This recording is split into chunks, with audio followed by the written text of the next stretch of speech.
Bonjour à tous, j'espère que vous allez bien. Bienvenue à la 16e édition des ANED. On va attaquer la conférence qui se tiendra entre 14h et 15h.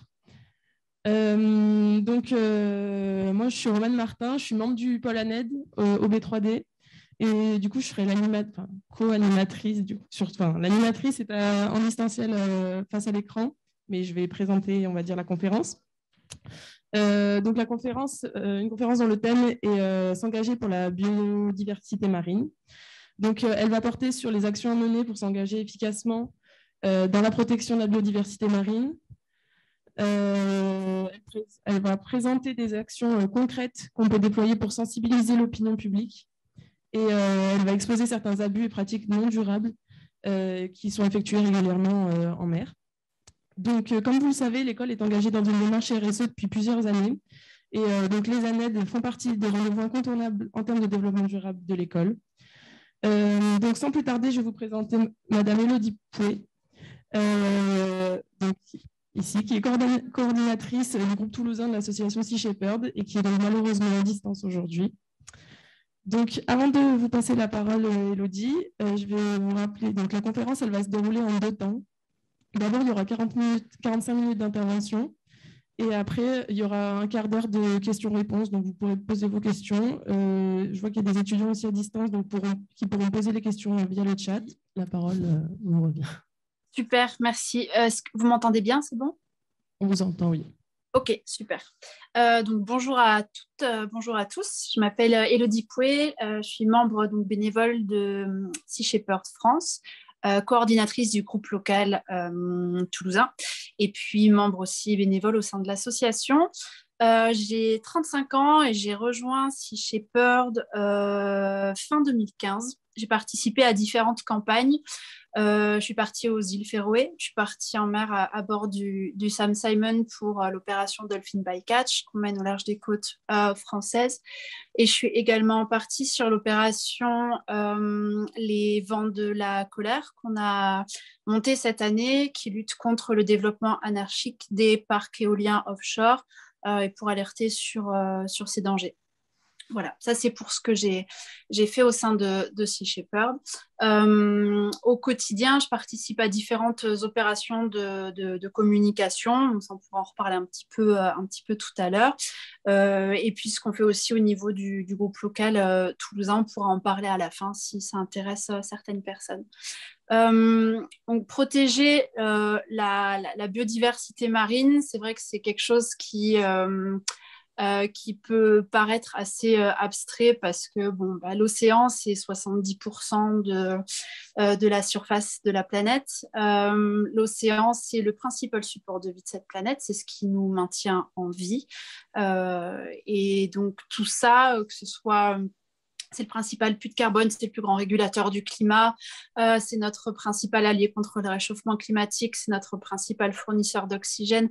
Et donc tout ça, c'est pas possible sans la vie marine et les habitats marins.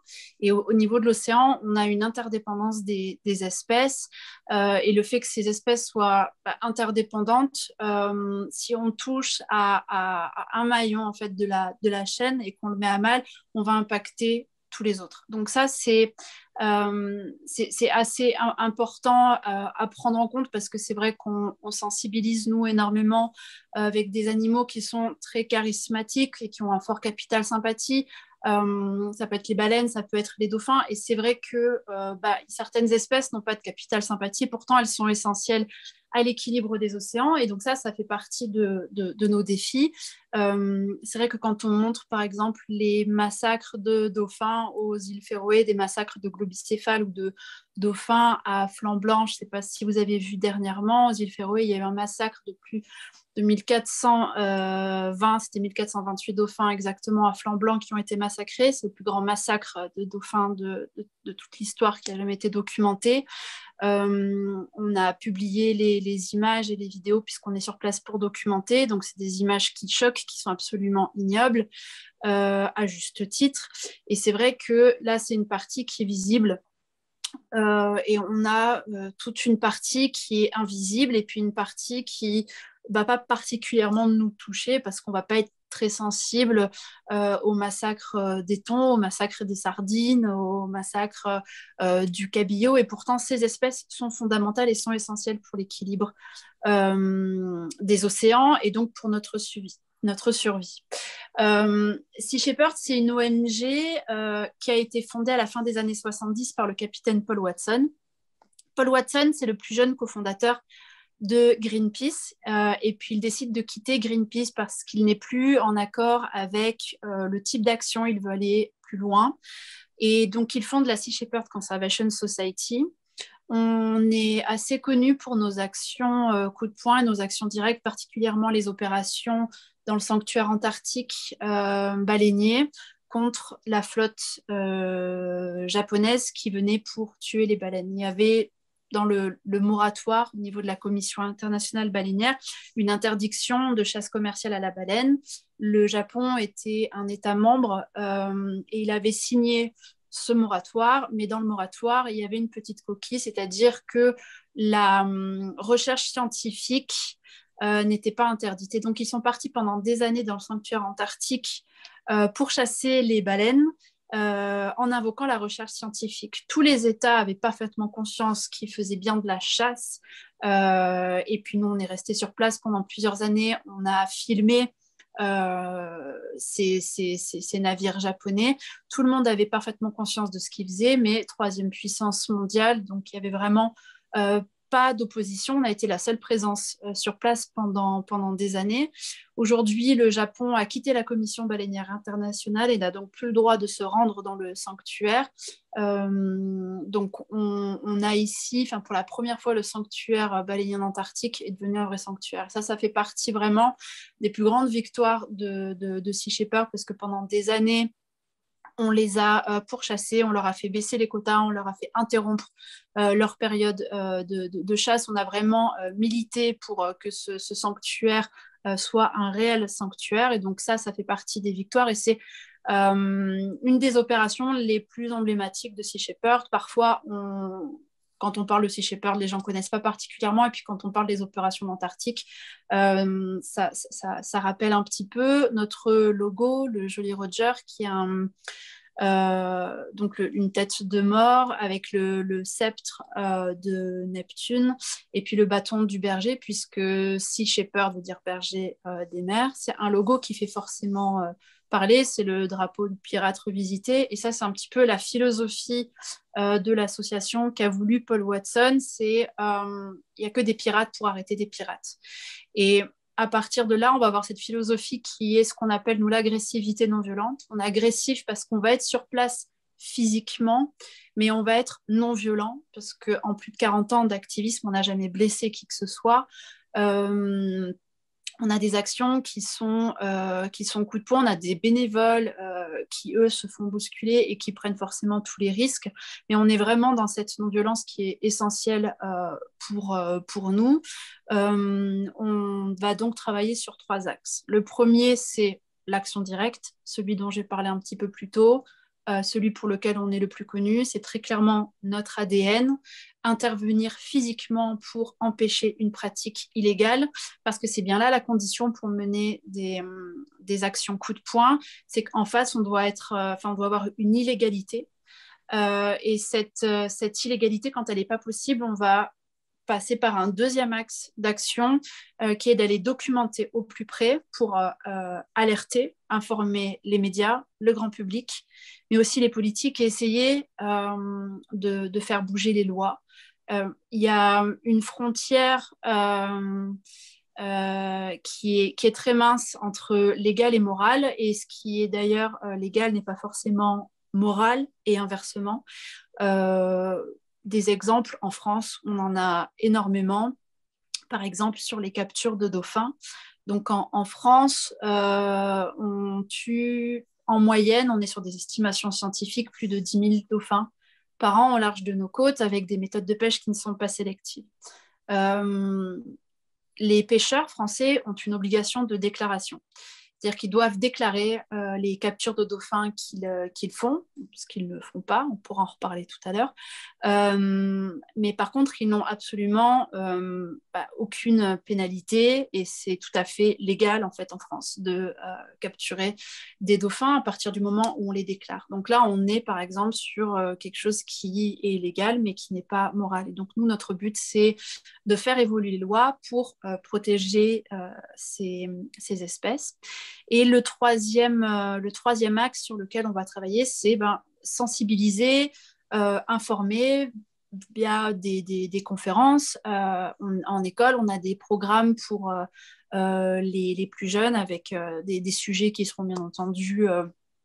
on n'ira pas parler de massacres et de choses comme ça, mais pour en tout cas sensibiliser un jeune public avec donc Sea Shepherd Kids qui fait ça. Et puis ensuite, on va avoir bien entendu des conférences avec un public plus averti et parfois des conférences spécialisées aussi.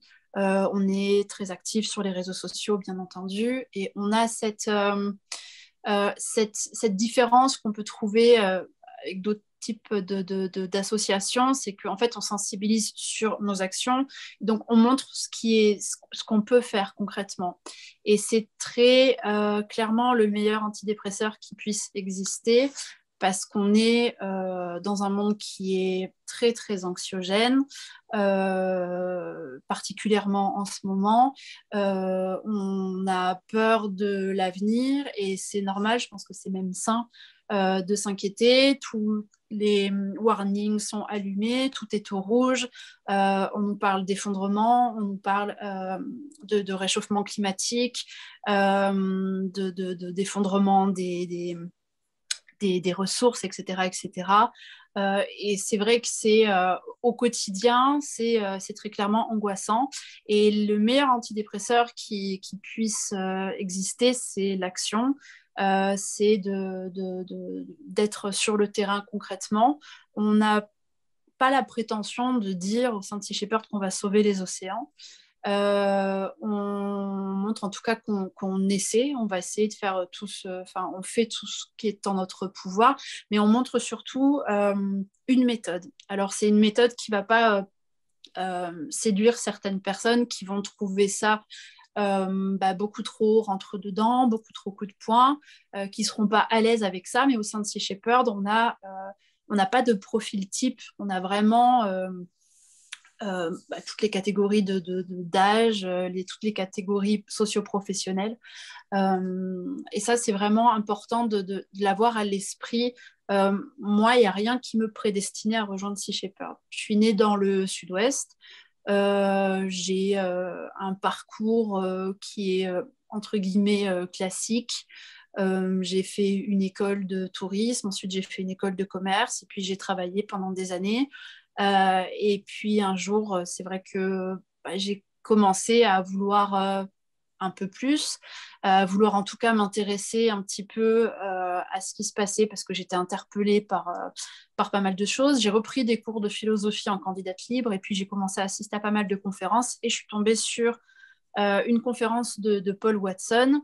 Et j'ai trouvé ça plein de sens et puis complètement logique. Et donc au début, j'avais pas particulièrement envie de partir sur le terrain parce que je ne savais pas si c'était quelque chose qui allait être forcément évident pour moi. J'avais pas de compétences maritimes, je me sentais pas particulièrement guerrière et j'avais une image un petit peu galvaudée aussi de l'association parce que au début, je voyais un peu ça comme des bourrins. Et puis, je suis partie à la rencontre des bénévoles et là, j'ai tout de suite compris le concept même d'agressivité non violente. Et puis, je me suis renseignée sur l'association. Il y a plein de choses qui ont été assez troublantes et c'est normal que ce le soit. C'est-à-dire qu'on est une association qui peut être considérée... Par exemple, au Japon, on a le statut d'éco-terroriste. On n'a plus le droit d'amener nos navires dans les eaux territoriales des îles Féroé. Paul Watson est sur liste rouge Interpol. Il y a été mis par le Japon et le Costa Rica à l'époque. Le Costa Rica l'a retiré aujourd'hui, mais le Japon le maintient, ce qui fait que c'est très difficile pour lui de voyager. Et ce qui m'a interpellée, c'était de voir en fait certains pays comme ça qui mettent Apple Watson sur Interpol ou qui nous interdisent l'accès au sol avec un statut d'éco-terroriste, et à côté d'autres pays avec lesquels on a des partenariats, avec lesquels on travaille avec l'armée pour lutter contre le braconnage dans leurs eaux territoriales. C'est le cas de l'Italie, c'est le cas de nombreux pays en Afrique, c'est le cas de pays en Amérique du Sud. Et puis j'ai commencé à m'intéresser comme ça un petit peu à ce qui se passait au niveau des océans. Je ne sais pas si vous avez regardé Seaspiracy sur Netflix, mais on a une vision assez globale du désastre et de ce qui se passe au niveau des océans. On est sur un Far West. On a donc, quand on parle de l'océan, c'est très vaste et puis c'est surtout très vague d'un point de vue juridique également. Si on prend le cas de la France, on va avoir les eaux territoriales où la France est souveraine dans ses eaux territoriales et chaque pays est souverain dans ses eaux territoriales. C'est pour ça que, par exemple, le Japon, qui a repris la chasse commerciale à la baleine dans ses eaux territoriales, est souverain. Et on ne peut absolument rien leur imposer. Il y a des choses qui pourraient éventuellement fonctionner, mais ça, on pourra en reparler aussi tout à l'heure sur les différents outils, les différentes méthodes de militantisme, parce qu'il y en a énormément pour toutes les sensibilités. Mais donc, on a un pays à ses eaux territoriale où il est souverain. Et puis ensuite, on peut avoir, c'est le cas pour l'Union européenne, les eaux européennes qui vont être soumises donc, à des traités européens. Et ensuite, on a les eaux internationales. Et c'est là qu'on a un véritable problème, c'est que là, on est sur un Far West. Interpol, par exemple, parce qu'on travaille aussi avec Interpol, Interpol n'a pas de navire. Donc Interpol va travailler avec un petit peu tous les bateaux qui vont se trouver en mer pour aller rechercher des navires pirates. C'est des navires qui ont des notices internationales et donc nous on a participé à l'arrestation de plusieurs navires et notamment le plus célèbre d'entre eux, le Thunder, qui a donné lieu à un livre et à un documentaire que je vous recommande, donc ça s'appelle Chasing the Thunder. À la poursuite du Thunder, c'est la plus longue traque maritime de toute l'histoire. C'est un navire qui était recherché depuis plus de 10 ans par Interpol, un navire pirate qui braconnait la Légine australe. Et donc, il a été pourchassé par des navires de notre flotte, puisqu'on a une dizaine de navires qui sont sur tous les océans. Donc, on l'a suivi pendant plus de 100 jours sur 3 océans différents. Et le capitaine du Thunder a fini par se faire coulé au large de Sao Tomé-Principe, qui est un pays avec lequel on a aujourd'hui un partenariat d'ailleurs. Les membres de Sea Shepherd ont pu sauter à bord du Thunder pendant qu'il était en train de couler, avant qu'il coule complètement, pour aller récupérer le maximum de preuves. On a ensuite récupéré l'équipage du Thunder qui était sur des canaux de sauvetage pour le livrer aux autorités. Donc ça fait partie des actions qu'on va mener dans les eaux internationales. Après, on constate, bien entendu, énormément de braconnage dans les eaux territoriales des pays. Et alors, on pourrait penser que ça concerne uniquement des pays africains. En fait, on en a aussi énormément en France, du braconnage. Et on a aussi des cas de braconnage légalisé par l'État. On peut retrouver sur des étals de poissonnerie du requin-renard. Le requin-renard, c'est une espèce qui est menacée, une espèce qui est interdite à la pêche ciblée, mais qui, en cas de capture dite accidentelle, donc si le requin est pêché avec un filet qui n'est pas sélectif et qu'il est mis sur l'étal de poissonnerie, à ce moment-là, c'est légal. Donc là, ça fait partie des lois qu'il faut faire évoluer. Donc, par exemple, travailler pour faire interdire la commercialisation d'espèces menacées, ce qui peut sembler évident et ce qui ne l'est pas du tout. Donc ça fait partie aussi des sujets sur lesquels, on travaille. On va avoir, si jamais... c'est vrai que c'est assez compliqué aujourd'hui. Nous, on parle, c'est un sujet qui nous qui nous arrive en général assez souvent. On est très ouvert pour parler de sujets qui peuvent être tabous dans d'autres discours. Et c'est vrai que c'est un fait qu'on déplore. Il y a énormément d'associations environnementales qui ne vont pas parler, par exemple, de véganisme. Et c'est un sujet qui est très important parce que la plus grosse menace qui pèse sur les océans, c'est la pêche et donc la consommation de poissons. Et le plus grand impact qu'on va avoir sur l'océan, ça va être le contenu de notre assiette. Donc, nous, notre but aussi, pour la France, pour parler vraiment d'un cas très concret, parler de notre consommation de poissons en France, c'est essentiel parce qu'on ne peut pas avoir un discours qui est le nôtre, qui va parler de protection des océans, qui va parler de protection des espèces et des habitats marins pour, in fine, protéger l'humanité, parce qu'on n'est pas du tout anti-humain, c'est des choses qu'on peut entendre, on est en proie de nombreuses critiques. Donc, on n'est pas du tout anti-humain. Si on veut sauver l'océan, c'est vraiment pour sauver l'humanité ensuite. Mais on ne peut pas parler de ça sans parler du contenu de notre assiette.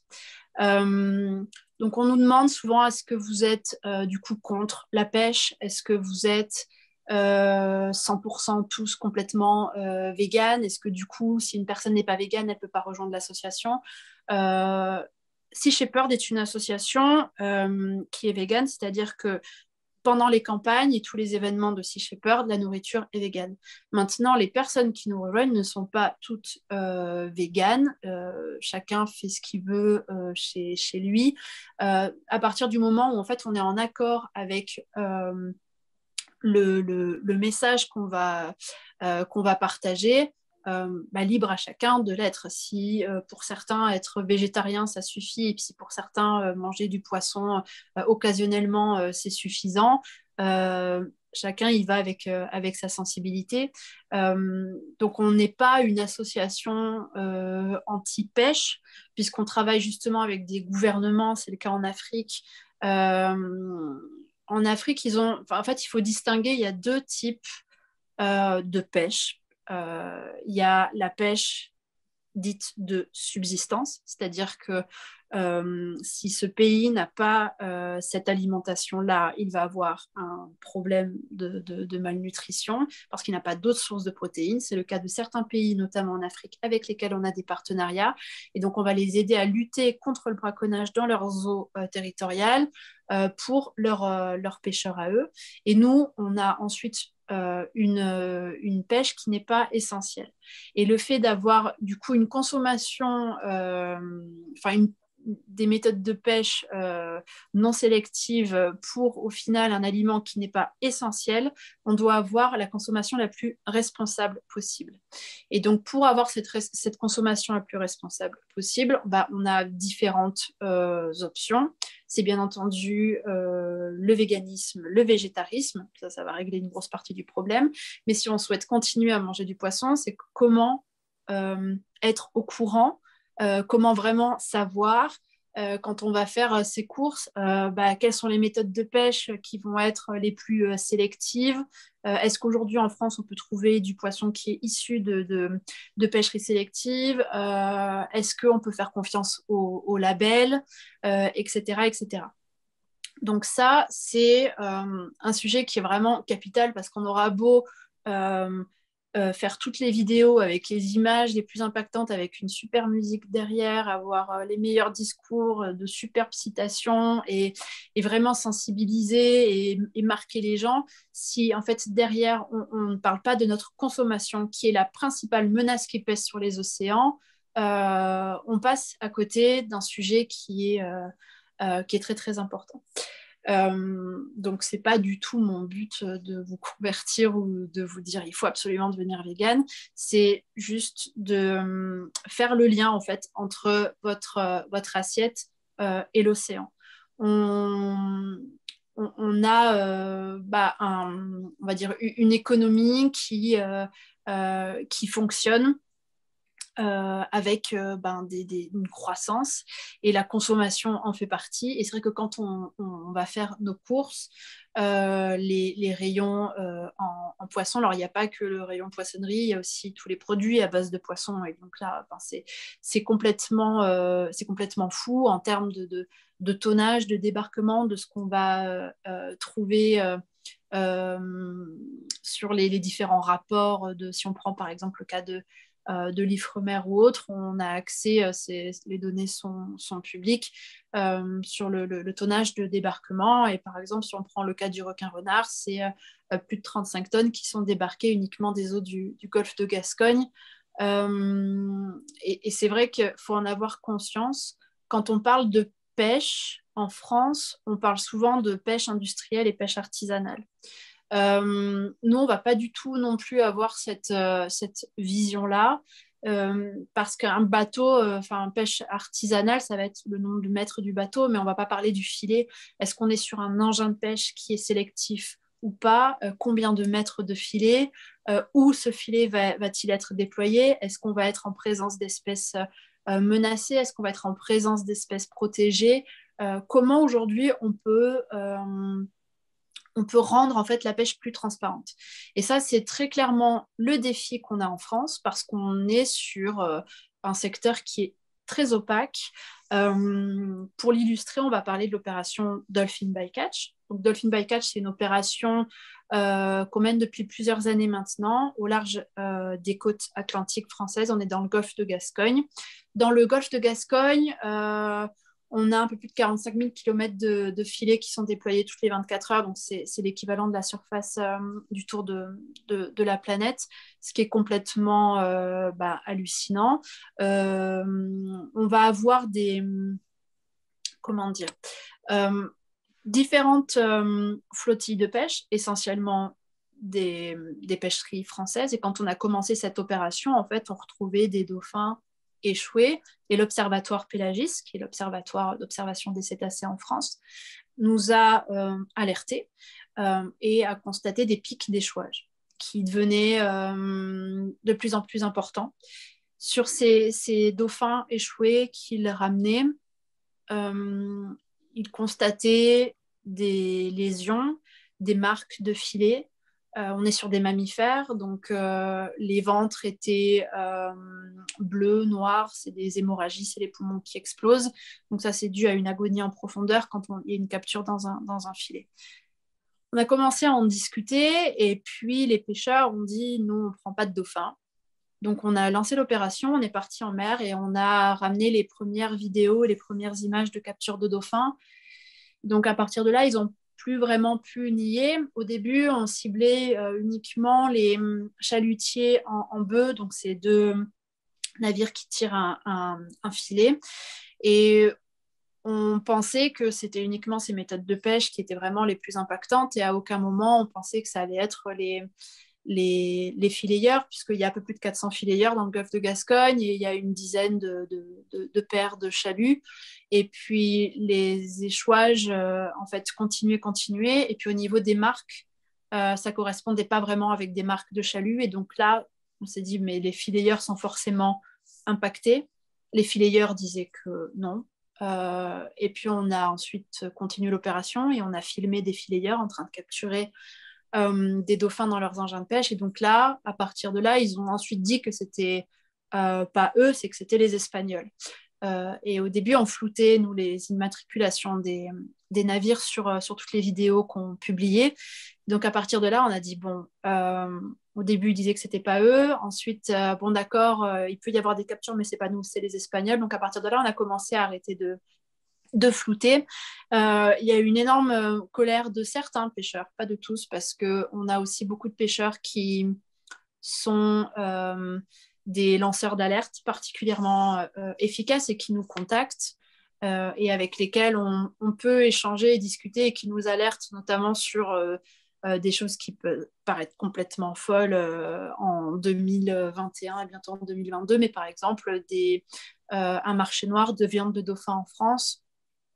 Le dauphin était un animal qui était consommé encore dans les années 70. Il y avait même des primes pour les tuer. Et on est sur du coup des familles qui sont passées comme ça, des vieilles recettes de dauphins piqués à l'ail. C'est des traditions françaises et qui ne se sont pas perdues partout. Donc on a eu ces signalements-là grâce à des pêcheurs. Et du coup, en fait, quand on a commencé à mettre tout ça en avant, parce qu'on a retrouvé des dauphins qui étaient dépecés, et on a également eu une vidéo qui nous a été partagée par un pêcheur, une vidéo où en fait c'est un tutoriel de découpe de dauphins à bord d'un navire français. Et on l'a publié, il y a eu une énorme colère de la part des pêcheurs, et donc on a été dans un rapport de force pendant plusieurs années. Parce que forcément, c'est un métier, et ça, ils nous l'ont dit, hein, c'est ce qui se passe en mer reste en mer. Ils n'ont pas envie d'être fliqués, ils n'ont pas envie d'avoir de compte à rendre, et pour eux, en fait, ils sont chez eux, l'océan leur appartient. Donc, ce qu'on leur a expliqué, c'est que l'océan est commun à tous, mais c'est surtout le territoire des dauphins avant d'être le nôtre. Nous, l'humanité, la vie vient de l'océan, on a du sodium en nous, on a tous ces restes de l'évolution, mais nous sommes terriens, et par des technologies, on a réussi à revenir ensuite sur l'océan, mais la manière dont les choses ont été calculées sur cette planète en termes de ressources, pour ce qui est de l'océan, ils n'avaient pas prévu que l'humain allait s'en mêler. Et c'est vrai qu'on est en train de vider, et on le voit avec les pêcheurs qui nous en parlent aujourd'hui. Les poissons qu'ils pêchent sont de plus en plus petits, ils doivent aller pêcher de plus en plus loin, de plus en plus profond, de plus en plus longtemps, et ils ne ramènent même pas ce qu'ils ramenaient il y a 10-15 ans. C'est-à-dire que ça va très très vite. Et là, sur la thématique de Horizon 2030, sur les dernières estimations des scientifiques des Nations Unies, on est sur une fermeture mondiale des pêcheries à l'aube de 2040-2045. Une fermeture mondiale des pêcheries, alors ça ne veut pas dire qu'il n'y aura plus un seul poisson dans l'océan, ça veut dire qu'en tout cas, on ne pourra plus avoir de secteur économique tourné sur la pêche.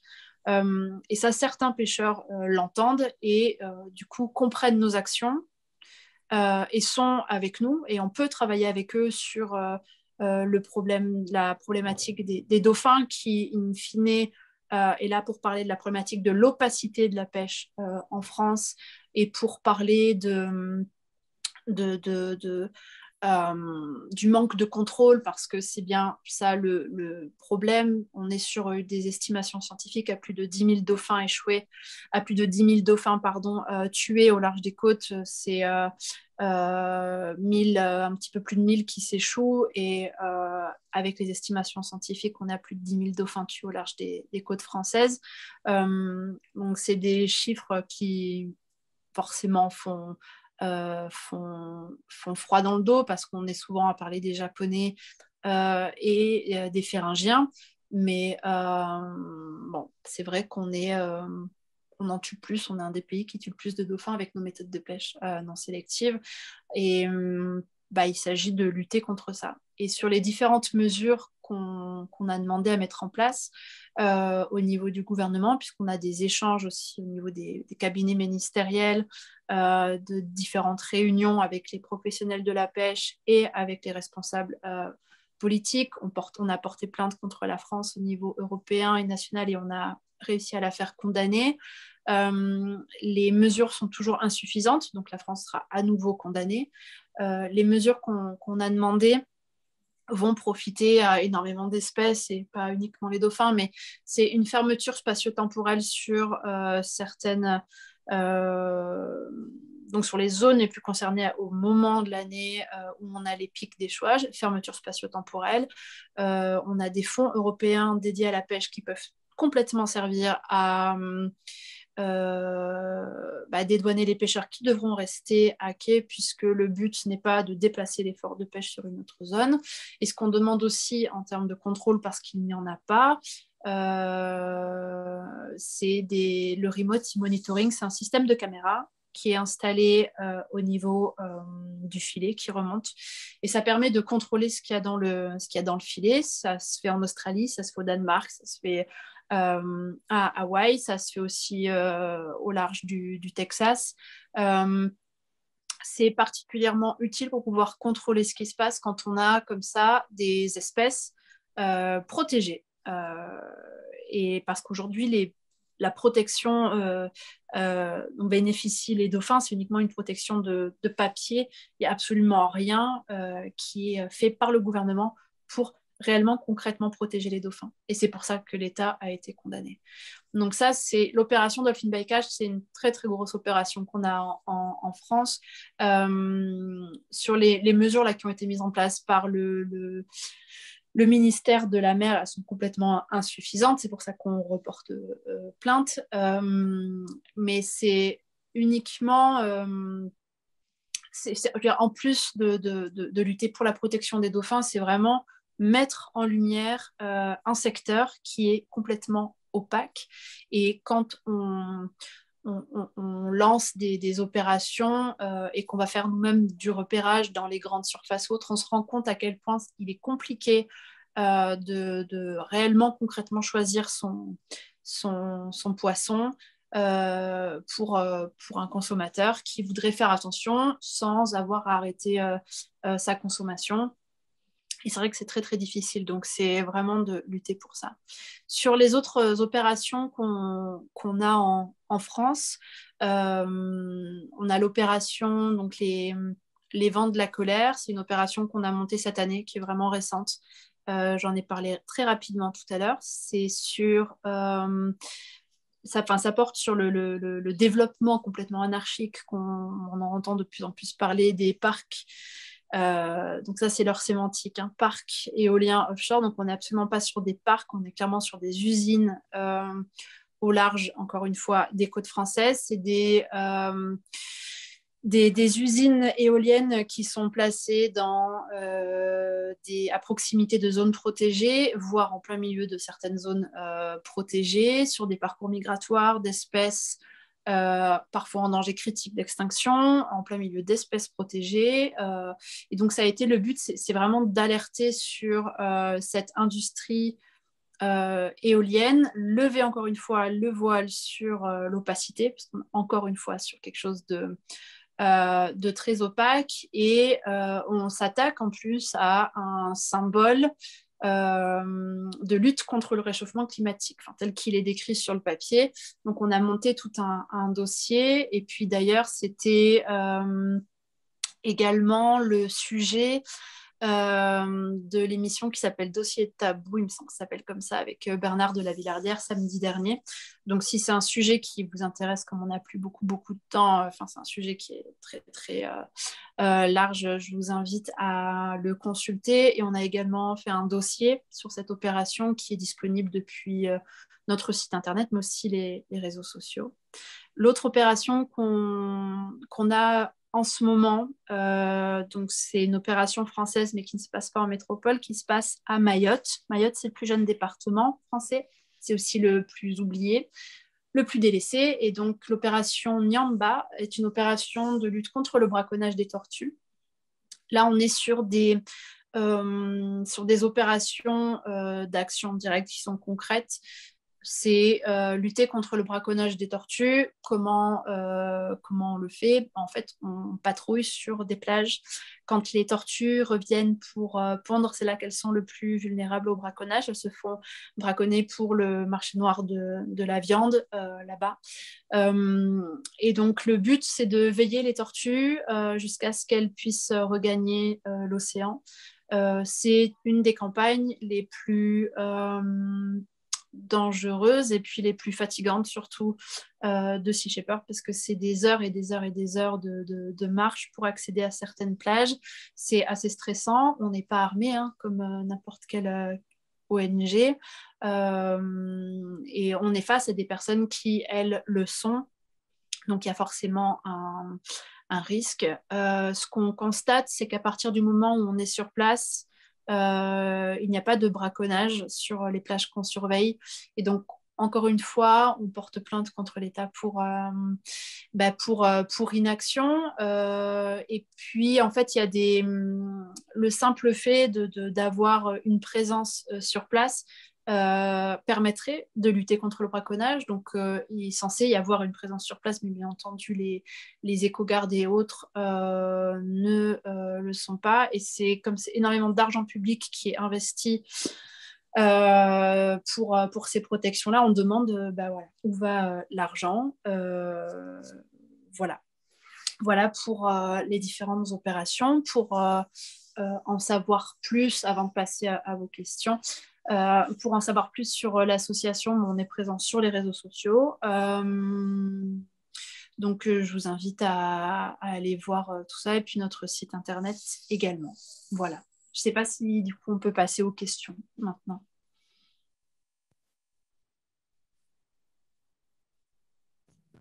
C'est bon. Écoutez, oui, c'était très intéressant. Merci beaucoup. Donc oui, un quart d'heure de questions-réponses. Donc je ne sais pas si certains d'entre vous veulent poser des questions à Elodie. Auquel cas, vous pouvez lever la main. Émilie vous fera passer un micro. Et pareil, sur le Zoom, moi, je peux regarder le chat et je reposerai les questions.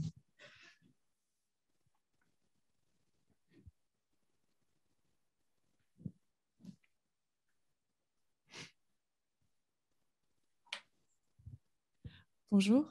Je voudrais avoir votre avis par rapport au parc éolien. Vous avez parlé d'usines éoliennes, mais qu'en pensez-vous des parcs éoliens? Alors justement, en fait, les parcs éoliens sont des usines éoliennes. C'est au niveau de la sémantique qui a été choisi. Ils ont appelé ça parc éolien. Tout a été magnifiquement bien travaillé au niveau des couleurs. On est sur des éoliennes blanches complètement immaculées avec des fonds bleus. Pour parler de l'usine qui va, la campagne à laquelle j'ai participé, donc on est au large de Saint-Brieuc, dans la baie de Saint-Brieuc, qui abrite une partie de l'année le puffin des Baléares, qui est un oiseau en danger critique d'extinction. Et qui bénéficie d'un plan national d'action par le gouvernement. Et dans ce plan national d'action, donc, la France a été sommée par l'Europe de faire ce fameux plan. La menace éolienne est bien mentionnée. Et à aucun moment, pourtant, il a été jugé inopportun de mettre cette usine éolienne. Si on suit les recommandations européennes, parce que là, souvent, on nous dit, bon, vous êtes contre une usine éolienne, il y a 7 projets, c'est bon, c'est pas grave. En fait, si on suit les recommandations européennes, on a plus de 109 projets éoliens offshore. Donc, c'est 109 usines éoliennes au large des côtes. Tout ça ne peut pas être sans impact sur la biodiversité.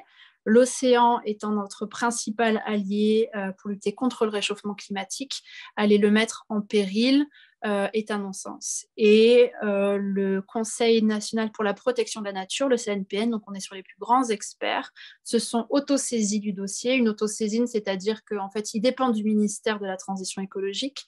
Le ministère de la Transition écologique étant on va dire partisan de ces usines éoliennes offshore, il a décidé de s'autosaisir du dossier, de se dédouaner pour dire que les projets éoliens offshore tels qu'ils sont convenus actuellement en France sont un danger pour la biodiversité marine au large. Et si on prend le cas encore une fois par exemple de Saint-Brieuc, la baie de Saint-Brieuc abrite la plus grande population de grands dauphins résidents d'Europe.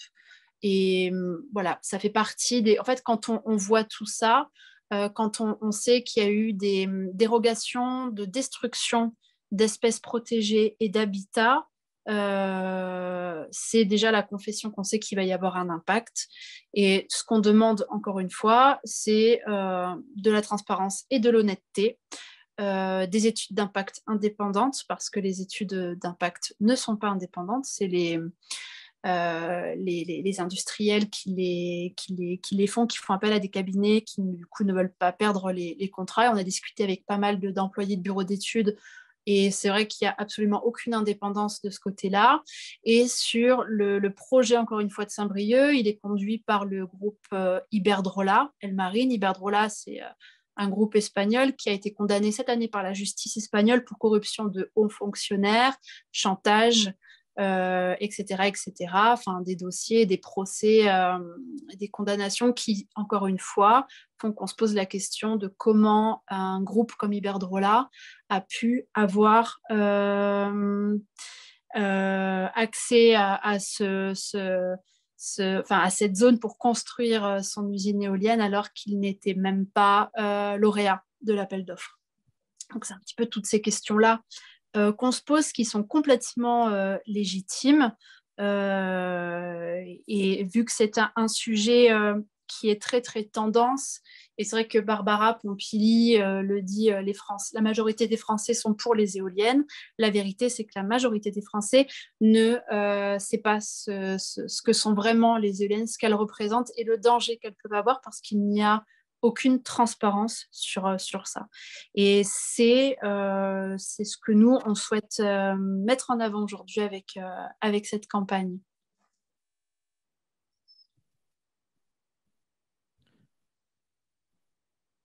Est-ce qu'il y a une autre question dans la salle? Alors moi, du coup, par contre, j'en avais une. Je voulais savoir la manière de rejoindre votre association. Comment on pouvait... après, je poserai la question du chat.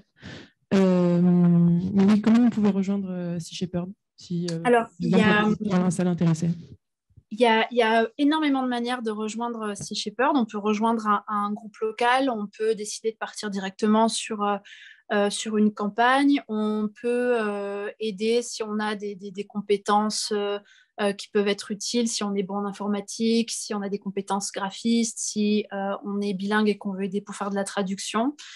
Sur notre site internet, il y a un onglet avec nous rejoindre et donc là, il y a différents formulaires.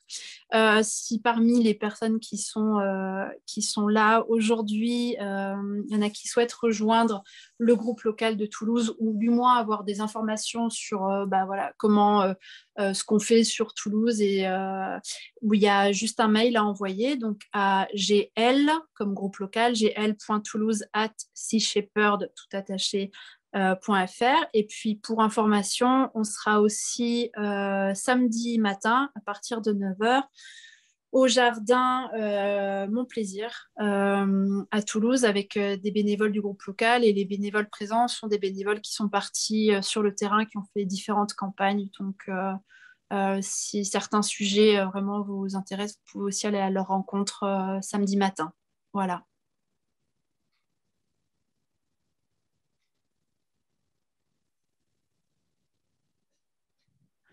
Merci beaucoup. Et donc, du coup, j'avais une question dans le chat. Comment se passe l'organisation et le lien entre les groupes locaux et Sea Shepherd France? Et comment se passe la décision de lancer une nouvelle campagne? Alors, les groupes locaux dépendent de l'antenne nationale et les bénévoles des groupes locaux sont investis aussi au niveau national. Le groupe local, en fait, son but, c'est de se faire l'écho des campagnes qu'on peut avoir au niveau national, mais aussi au niveau international. Et c'est de créer un échange avec le grand public, de refaire un petit peu le lien avec l'océan, parce qu'on pourrait se dire mais pourquoi un groupe local à Toulouse, on n'a pas la mer à Toulouse. C'est vraiment on a un impact sur l'océan, peu importe l'endroit où on se trouve sur la planète, donc c'est vraiment rappeler ça parce que c'est essentiel. Après on intervient sur tout le grand sud-ouest, donc on va également du côté du Pays Basque ou des Landes et même côté Méditerranée, donc on a vraiment une très très grande zone. Et du coup, bon, voilà pour ça. Les bénévoles peuvent être amenés à partir sur des opérations nationales ou internationales. Donc ça, c'est pour ça que c'est assez intéressant d'aller leur parler parce que moi, là, je vous ai raconté mon témoignage, mais on peut avoir des ressentis complètement différents aussi en fonction de notre parcours. Et c'est vraiment la richesse de Sea Shepherd d'avoir des personnes aussi différentes les unes des autres sur cette même association. Et comment on va décider de mener une campagne? Alors, Sea Shepherd, il faut savoir que c'est 100% indépendant, ça veut dire qu'on refuse les subventions. On a donc des budgets qui sont limités. Il y a un peu cette image de Sea Shepherd, énorme association, parce qu'on a une dizaine de navires, qu'on est présent dans 26 pays. Au final, on a un budget à l'international qui est de l'ordre de 13, 14, 15 millions à l'international. C'est ce qu'ont certaines associations uniquement en France. En France, on est à peu près à 2 millions de budget. C'est une des antennes les plus actives, l'antenne française, parce qu'on a aussi le deuxième plus grand territoire maritime au monde, donc c'est proportionnel, heureusement qu'on est important. Mais on a du coup des moyens qui sont très très limités, des moyens financiers. On va du coup choisir les campagnes aussi en fonction de nos moyens, en fonction de ce qui est possible. C'est pour ça que les dons sont particulièrement importants. On n'a pas de bureau, on n'a pas de mur. On a 2 employés à temps plein, un employé à mi-temps. Ensuite, c'est uniquement des bénévoles. C'est peut-être des choses qui évolueront à l'avenir, mais pour le moment, on est sur ça. Donc, c'est plus de 99% de bénévoles. C'est ça aussi qui fait que c'est possible. Et donc, les campagnes, on va devoir parfois faire des choix entre, si on prend le cas pour les tortues, le braconnage des tortues, il y avait la Guyane et il y avait Mayotte. Et on a pris là où il y avait l'urgence. L'urgence, c'était très clairement Mayotte, complètement abandonnée. Donc voilà. Donc voilà pourquoi parfois il faut faire des choix. Le choix qu'on a fait, en tout cas pour Mayotte. Ça se décide en général de cette façon.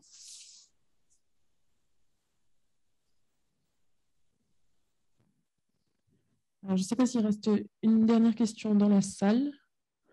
On peut conclure. Alors, je ne sais pas si vous voulez conclure votre conférence, dire quelque chose, un dernier mot, quelque chose que vous n'avez pas dit ou que vous voulez rappeler. D'accord. Je voulais déjà vous remercier de cette invitation. C'est la 2e année. J'espère que l'année prochaine, je pourrai être en présentiel enfin. Et non, merci merci de votre invitation, de l'intérêt. Si vous voulez en savoir plus sur tout ce qu'on fait, vous avez les réseaux sociaux.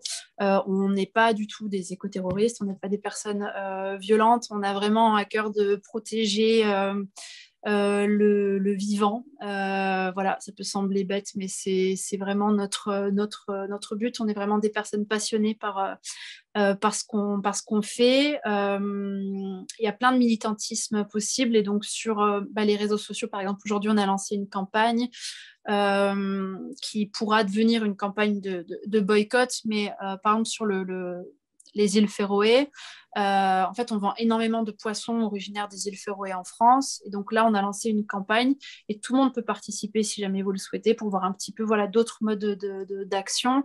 On demande aux personnes qui le souhaitent de nous aider à lister, à identifier les enseignes et les marques qui vendent du poisson originaire des îles Féroé.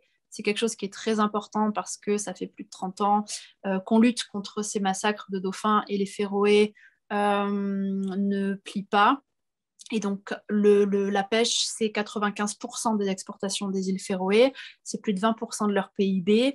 Et si on arrive à mettre une réelle pression sur la plus puissante de leur industrie, on pourra peut-être parvenir à faire stopper ces massacres de dauphins. Donc là, c'est vraiment pour l'actualité que je vous partage. Et puis sinon, samedi matin, pour ceux qui le souhaitent, donc le jardin Mon Plaisir, on a publié ça sur notre page Facebook. Donc c'est Sea Shepherd Toulouse, la page Facebook. Et voilà, pour ceux qui souhaitent discuter de sujets peut-être plus en détail, n'hésitez pas. Écoutez, merci beaucoup, Élodie. Merci à vous.